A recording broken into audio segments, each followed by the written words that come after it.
We have a weak, pathetic Prime Minister and a Chancellor who appears to be having a breakdown.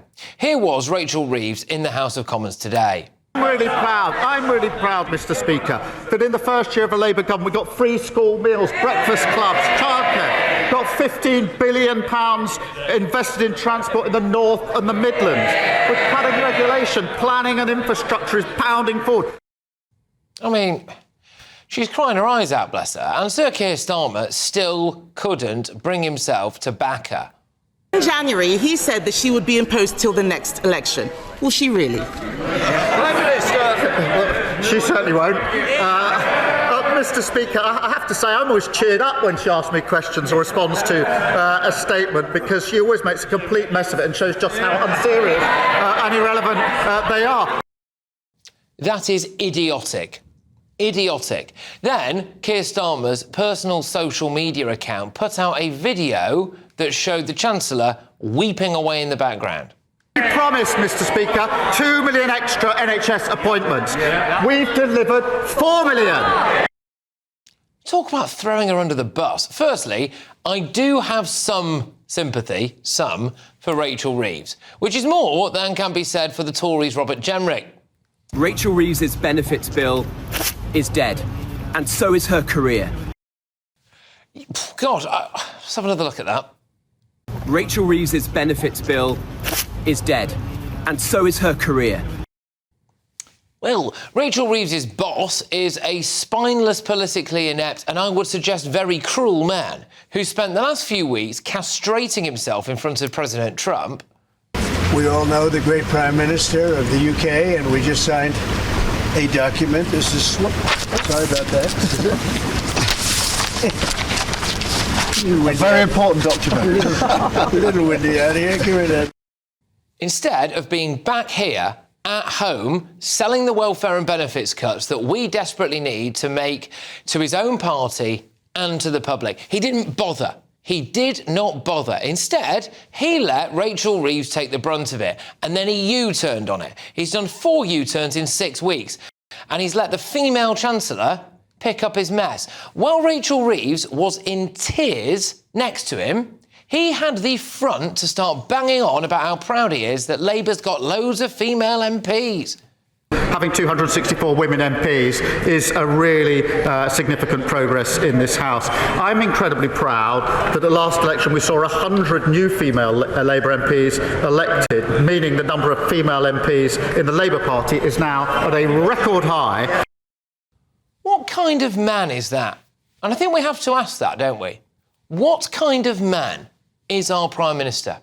But back to the Chancellor. I mean, here was her face today, shedding tears in the Commons, but her emotion actually did have real-world consequences because it spooked the markets, it's plunged the pound, and the bond markets have gone mental. So her tears have actually damaged the economy almost as much as her decisions.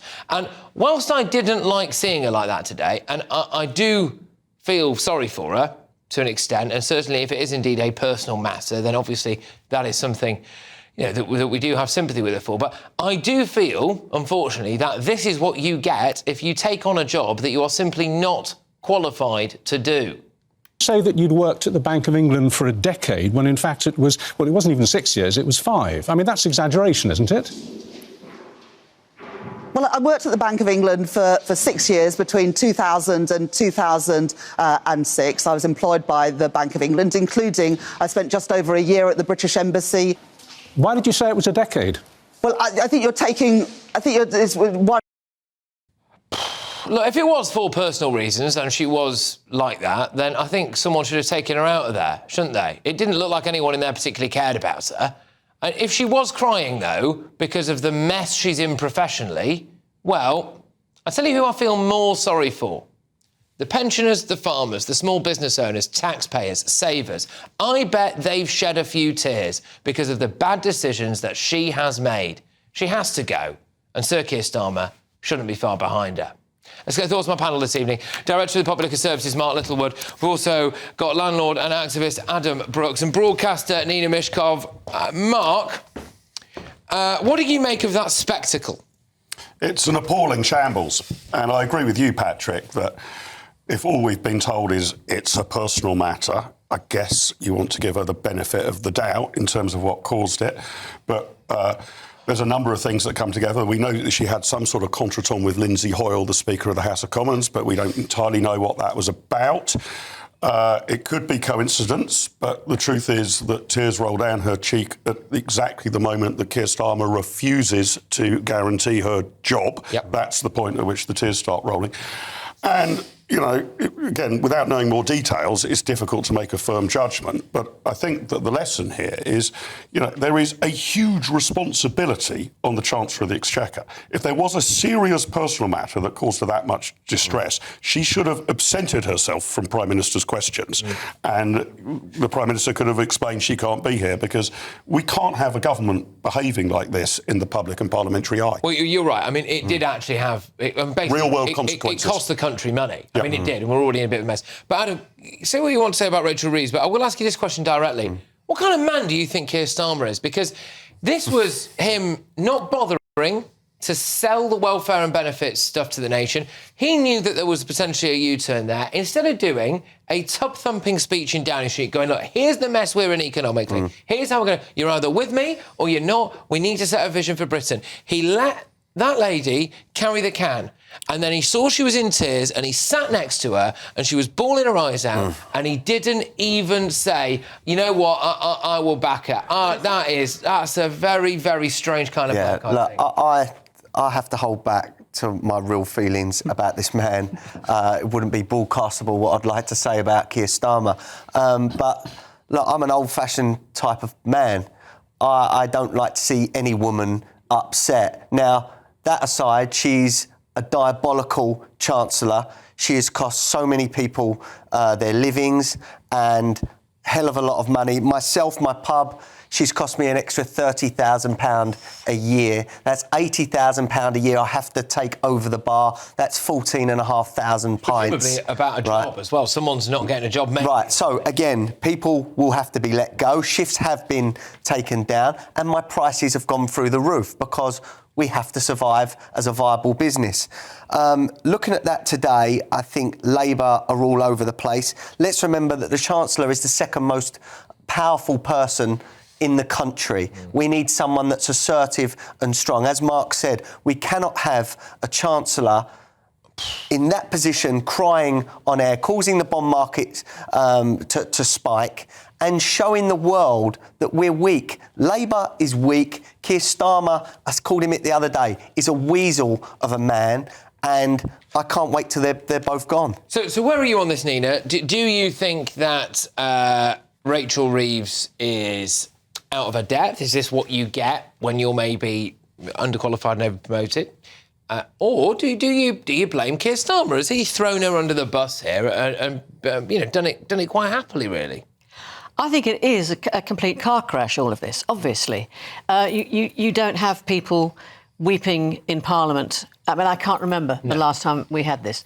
But as I say, you have to be fair to Rachel Reeves. It could be a personal matter. I mean, I heard there was a big Barney before she came to the House. And then what I understand is that Lindsay Hoyle ticked her off as she came in because her answers had been too long in Parliament yesterday. So that one. And then she had Kemi Badenoch going for her, which showed the cruelty of politics, because she could see that she was crying and she went straight for her.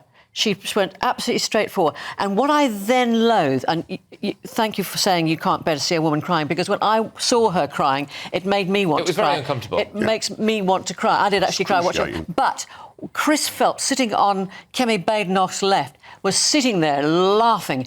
I could have slapped his face if I Hang on. Just to be fair to Kemi Badenoch, the question that she asked about whether Keir Starmer would guarantee her job to the next election preceded Rachel Reeves bursting into tears. No. Right? She asked the question, will you, Prime Minister, guarantee that she will keep her job up to the next election? No. Starmer then attacks Badenoch and then she cries. No, she's prefaced that by pointing at her and saying, your Chancellor, That's the job of the Leader of the Opposition. One of the things I will say about this, right, is that one of the reasons why I don't have a huge amount of sympathy for that, which might sound cruel, is that I don't think that Labour MPs and Labour politicians have treated people on the right particularly well when there's been personal issues that have gone on there. I don't think they've been inclined. Like what, for because instance? That's just politics. I'll tell you. Politics. Boris Johnson nearly died and had just had a baby, and Alistair Campbell was questioning whether or not any of that was real. The death stuff. There was that. That stuff. There were people will do that. What about when Angela Rayner called Tory MP scum? But And that's a word. another no, hold on, it's a very hateful word. So the Labour Party, that Kenny said over the Labour dispatch. cannot. No, but she could see she was crying, and she went. Let's just get back to the actual matter in hand, which is that the facts are that we've had an absolute car crash, 4 U-turns in 6 weeks. The welfare bill is no longer really a welfare bill; it's costing us money. We've got a prime minister there who had a massive backbench rebellion, or fended it off just about, and a chancellor who was literally crying in the House of Commons today, which the whole world has seen. So what happens? Does the Chancellor have to go? Does the Prime Minister have to go? One does. It's a really good question. I mean, I don't know the internal machinations of the Labour Party, but I have spoken to some of my friends who do. And what seems to have occurred here is that the government has completely lost control of its backbenches. I mean, this government has a majority of 165, I think it is. Roughly, yeah. They should be able to pilot through almost anything at ease. They've completely lost control of a bulk of their backbenchers. So, ludicrously, we've got a government with a massive majority that can't get stuff through Parliament.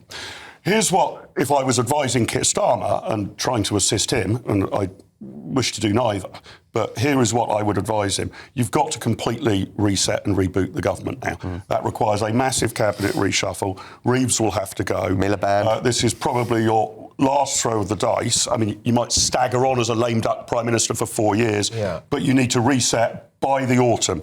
Over the course of the summer, work out what you're going to do. In September, have a massive reshuffle. Reset the top jobs and have a new plan. And if he doesn't do that, he might limp on for 4 years, but he won't achieve anything. But by the way, just to say, I don't know if we can just show that picture that's on the screen behind me there, if that's all right. You might be able to see, you've got Rachel Reeves there, who's clearly crying and massive bags under the eyes. Angela Rayner looks quite happy, doesn't she? Angela Rayner looks quite happy. Doesn't look happy. She just looks. I'll tell you what she looks. She looks smug, serene. She doesn't. She has that expression on her face all the time in Prime Minister. Smugness. It's not smugness. She's just sitting there. She doesn't have any expression. She has no expression on her face. You're reading things into. But that's another problem that we do know, again, about the way the government's working, is that the Deputy Prime Minister was essentially on the side of the rebels. I mean, this is a very, very dysfunctional government. This rebellion came about because when Keir Starmer was first made leader of the Labour Party, he vanquished the left. This is the left coming back. Let me ask this. But also the young people who have no history or pragmatism when it comes to. Yeah. You want me to hurry up? Was that what a little bit? Sorry. OK, fine. But the young people who have no pragmatism or history of how Parliament works have come in with kind of philanthropic ideas and don't realise what they've done. That's a job for the Chief Whip of the Labour Party. Exactly. Sorry, but also, the reason I was hurrying along is because I just want to squeeze one more question before we have to go, which is the ultimate question, in a sense, which is how much sympathy do you actually have for Rachel Reeves? And I know a lot of people talk about this online, so I come down on the idea that, OK, not nice, was uncomfortable, don't like seeing anyone cry. Yeah. However, I have more sympathy for the people of Britain who are suffering as a result of the decisions that she's made. Correct. That's right. I mean, as I said, look, we don't know all the details. I suspect they will come out between now and the weekend. But if she was in that level of distress, she should have absented herself from what is the main parliamentary event of the week. And if Liz Truss was sat there crying her eyes out, the left would laugh at her. If Priti Patel was sat there, the left would laugh at her. They're mean, the left know they are, and they play the victim when it happens to them. I feel sympathy for the British public who've been let down for 14 years by the Tory government. I feel sympathy for Keir Starmer and Rachel Reeves have to somehow clean up the mess. But he's making more mess. No, you sometimes have to break things to make. He's breaking a lot of things. OK, well, there we go. And look, I'll say again, and we've all said it at some point tonight, that the current line out of the Rachel Reeves camp is that there is some kind of personal matter. If indeed that is the case, then we wish her well. We wish her all the very best, and we hope it's nothing too serious. if it is that she is crying because of the very difficult position that she now finds herself in professionally and politically, then that is a slightly different matter, I think, is it not? But anyway.